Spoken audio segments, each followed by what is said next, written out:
welcome back to another video. This really popped when I saw it. That to me is a monster increase. Again, this book got hot. This book is ready to go higher. So let's jump right into it. We are back today with another statue review from Diamond Select Toys. Without further ado, let's get into the review.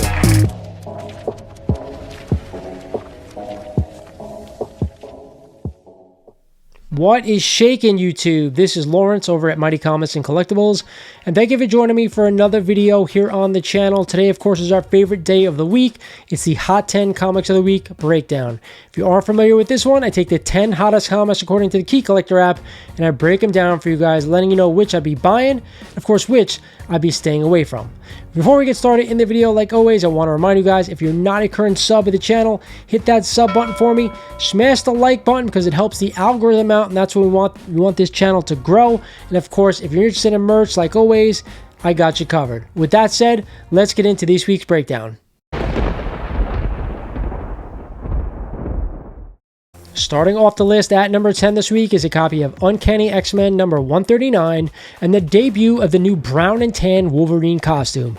And we just had a CGC 9.8 sell last week for $525, up 12% over the average. Now this is a nice little key, but for a 9.8, are you spending $500 just to own this book? I think if you're going to do it, you're probably going to get a lower grade copy just to have in the collection if you're a big Wolverine fan. If not, I'd definitely be staying away from this one.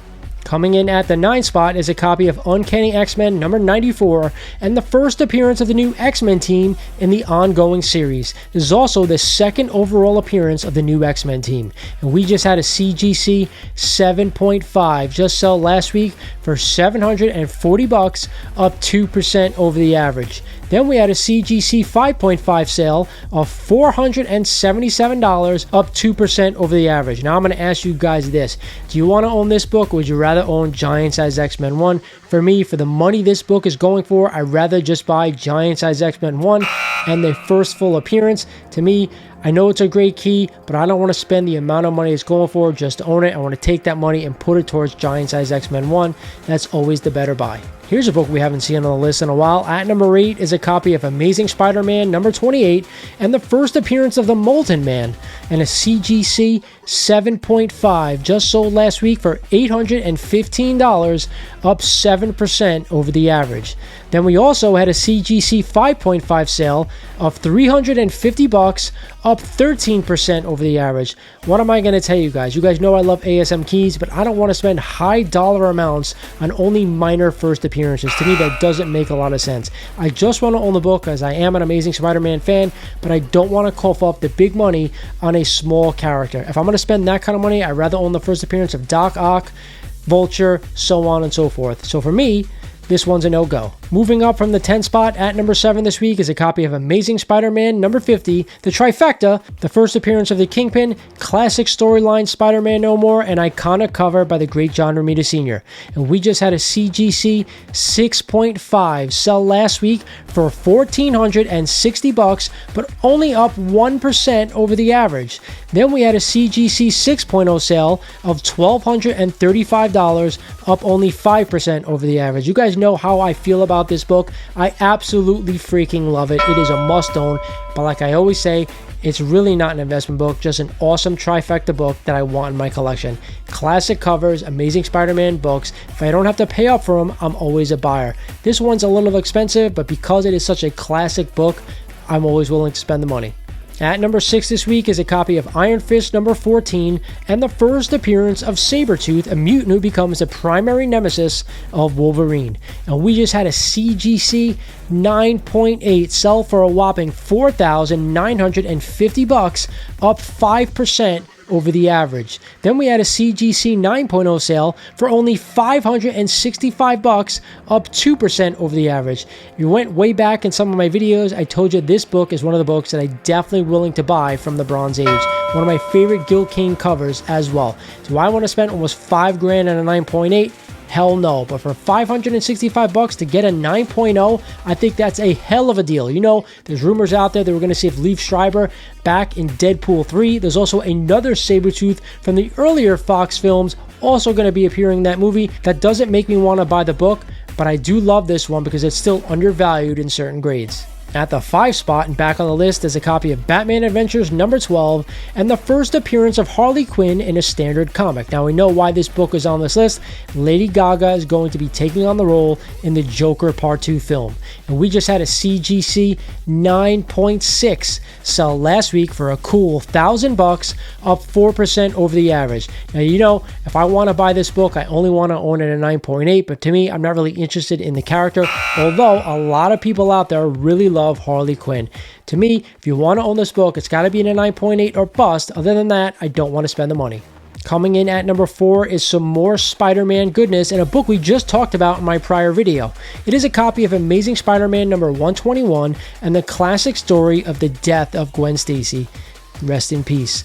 We just had a CGC 9.2 sell last week for $1,020, up 8% over the average. Then we had a CGC 8.5 sale of $629, up 6% over the average. You guys know I absolutely love this book. In fact, it was on my last video saying in a 4.0 is selling for about $250. I'm always a buyer of this one, but hey, if you can get it in higher grade and get it for a deal, I'd definitely be picking up a high grade copy of this one. To me, it's a must own if you're a Spidey fan. Oh no, at the 3 spot is a copy of Omega Men number 3 and the first appearance of Lobo. I can't believe this book is back on the list in 2024. We just had a CGC 9.8 sell last week for $378, up 10% over the average. You guys know how I feel about this one. I don't want to spend a dime over $300 to own this book. You can get it for $300, go ahead and buy it, only in a 9.8. Other than that, I'd definitely be staying away from this one. I'm still seeing sales of $320, $340, $350. Now we're seeing $375 or $378, whatever the hell it is. I'm not spending the money on this book, even though we know Jason Momoa is going to be Lobo in the DCU. Oh no, again, at the 2 spot this week is a copy of Wolverine number 1 and the first appearance of Wolverine in his own solo title, or being a limited series. This is also a classic cover by Frank Miller. And we just had a CGC 9.6 sell last week for $307, up 16% over the average. Then we had a CGC 9.2 sale of $166, up 6% over the average. You guys know how I feel about this book. I don't want to spend the money because there are too many copies out there. However, at a 9.2 for $166, I don't think it's too bad just to own the book. I remember you could have had a 9.2 for under $100. So to me, I'm staying away from this book. But hey, if you really want to own it and you're a big Wolverine fan, just don't pay up for the super high grades. I do not think it's worth it. But hey, it's just my opinion. And coming in at number 1 for the 3rd week in a row is a copy of Godzilla number 1 and the first ongoing series published for the US market featuring Godzilla. And we just had a CGC 9.8 sell last week for $422, up 2% over the average. So let's go back and see. 3 weeks ago, the 9.8 was $500. 2 weeks ago, I believe it was around $450, and now down to $422. Are you still buying this book right here, right now? You tell me. You know I'm not. Either way, I heard the movie is absolutely phenomenal. Hope you guys enjoyed the list this week. There were a lot of great books on this list, but just not a lot that I want to spend the amount of money that they're going for right now.